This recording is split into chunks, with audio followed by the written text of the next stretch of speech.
Sa kanyang mensahe sa Monday Flag Raising Ceremony sa Campo Crame, pinasalamatan ni Acting Chief PNP, Police Lieutenant General Jose Melencio Nartates Jr.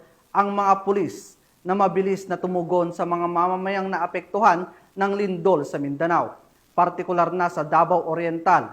Aniya ang ipinakitang kahandaan at pagkakaisa ng mga kapulisan ay sumasalamin sa direksyon na istahakin ng organisasyon.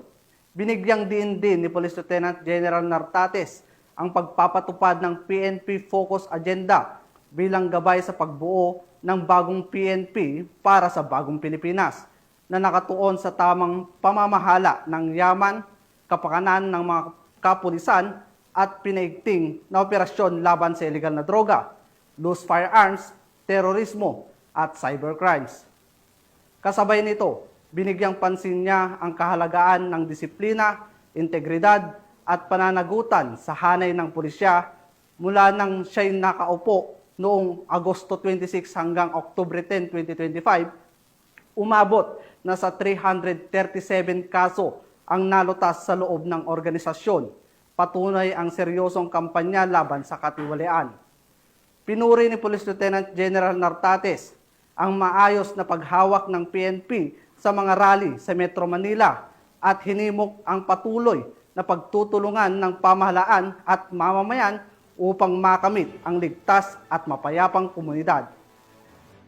Lagi ng pagpapalakas ng samahan at disiplina ng hanay ng kapulisan, binati rin ni Acting Chief PNP ang mga kalahok mula sa NCRPO sa katatapos na MPOC Challenge, lalo na ang Manila Police District na tinanghal na kampyon.